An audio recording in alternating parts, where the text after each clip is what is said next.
Hey guys, it's 3 o'clock on a Thursday. You know what that means? Time for Top 5 Thursdays. That's right, the weekly show where I tell you my top 5s in certain categories.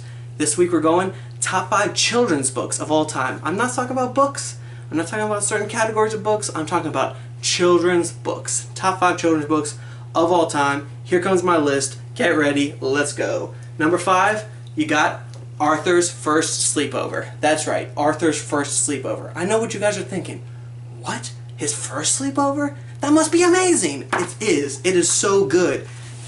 Arthur has a sleepover with friends. They come over, they learn some lessons, they get scared because that's what you do at a sleepover. You get scared, and it's amazing. I can even read some for you guys real quick. This is one of my favorite parts. The boys forgot all about aliens because they were scared eventually. They were too busy telling jokes and trading baseball cards like we always do at sleepovers. Pillow fight, screamed Buster. Quiet, said the brain. What's that sound? Footsteps, whispered Buster. And they're getting closer, said Arthur. Oh no, oh no. Pizza delivery, called an unfamiliar voice. Everyone laughed. Complaints of the sleepover parents. They called and they brought pizza. Look at this. Look how nice those parents were. They called pizza delivery. It's an amazing moment in this great book. If you guys haven't read it, I recommend trying it out. If it's for you, if it's for your kids, if it's for your nephews, cousins, it's gonna be for you, let's be honest. Check it out. Arthur's First Sleepover, number 5 on my list. Moving down, we got number 4 on my list. We're kind of sticking with the same realm here, but we're going Franklin. Yes, Franklin in the Dark. Franklin gets left alone in the dark, and guess what? He's a little scared. And I think we can all experience being scared in the dark, so it's good to be with Franklin while he experiences that. But we all don't have nice little shells to go into. So, let me read another part for you guys. Every night, Franklin's mother would take a flashlight and shine it into his shell. See, she would say, there's nothing to be afraid of. She always said that. She wasn't afraid of anything. But Franklin was sure that creepy things, slippery things, and monsters lived inside his small, dark shell. Look at that, guys. And I think we can all experience that. We all have our metaphorical shell that we thought monsters were living in. And we were like, you know what? What if they're actually in there? We need our mom to shine the metaphorical flashlight in there and tell us that there's nothing in there so we can feel safe. So I recommend, guys, Franklin in the Dark. It will help your kids sleep. It'll help you sleep. Let's be honest. Number 4, top 5 books, children's books of all time. Moving down the list, guys. Here comes a classic. We're all going to agree with this. I try not to spend too much time on it, but I think we can all agree. Number 3 on my top 5 children's books of all time is The Little Engine That Could. Yes, I know. I went there. Easy pick. I know, again, but it's a great book that helps your kids learn that if they put their mind to it, they can accomplish anything. Unless they want to be an astronaut, because you got to start pretty young with that. Anyways, so, The Little Engine That Could. I think we all know the story of The Little Engine That Could. This is The Little Engine That Could. Don't get them mixed up with Thomas, because Thomas is the tank engine, but this is The Little Engine That Could.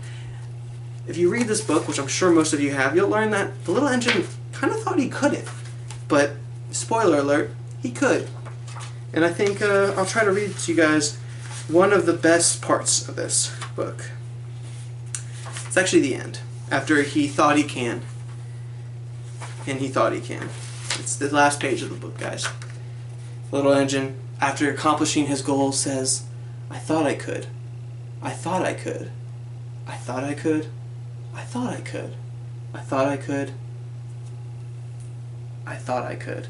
That's right, guys. The little engine achieves his dreams because he thinks he can, and then he knows he could.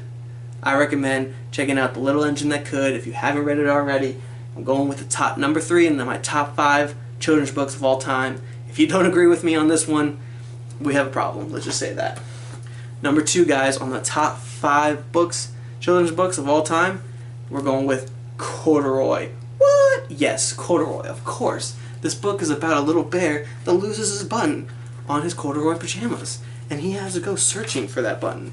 And we all have metaphorically lost a button in our lives, and we've all had to search for that button before. But we all eventually find it. You know, at the end, everything's going to be okay. But here, I'm going to read something for you guys.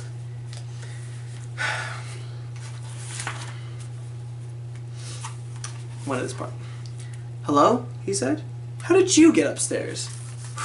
Such a great page. Look at that. Such a great page. Look at that drawing. He's missing a button. He's lost. The police officer is like, "What you doing up here?" And the bear's like, "Great, the police are here. Oh no." But it's going to be okay, because he's eventually going to find his button. He's going to get a new button. It's going to be a great story. If your kids haven't read it, if you haven't read it, if anyone you know hasn't read it, I recommend checking it out, because it's a great book. And it comes in at number 2 on my top 5 books, children's books of all time. I keep saying books instead of children's books. And guys, here we go. Number 1 on the top 5 children's books of all time. What are you thinking, guys? What do you think it is? Cat in the Hat? Nope. What do you guys think? I can't hear you because you're not there.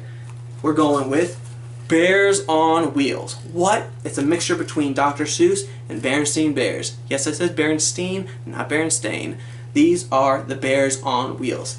This book has a close place to my heart. As a kid, I loved reading it. As a 9th grade student who was failing English, I gave a presentation on this bad boy, and I passed that class with flying colors. It was a D, but I passed. That's all that matters. Let me go ahead and read a little passage from this one.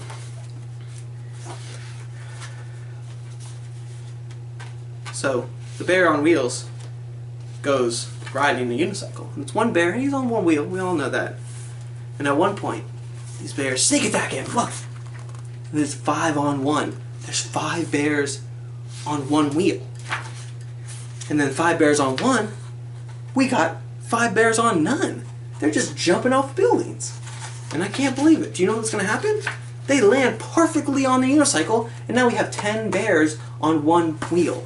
And it's like, what is going on? We have 1 bear on 5 wheels, and 10 bears on 1 wheel? And they're going fast. Now we have 1 on 5. We've got 10 on 1, and now we have 10 on 10. What's going to happen? We all know what's going to happen. They all crash, and then there's 21 on none. I can't show you what happens afterwards. You're going to have to read the rest of the book to find out. Are they okay? Do they all die? Is this blood-filled ending? You don't know. Bears on Wheels. Check it out, guys. This is number 1 on my top 5 children's books of all time. If you haven't read it, if you know someone who hasn't read it, pick it up for them. It should be on Amazon, probably on eBay. If it's not, you'll find it somewhere. You can probably even find it at Target these days. We're that lucky to have stores that carry masterpieces like this, guys. So that's it. That's my top 5 children's books of all time. If you agree with me, let me know below. If you don't agree with me, don't let me know, but if you want to, you can. And again, if you guys have something else you want me to give you my top 5 list for, comment below, let me know, and then I will try to show.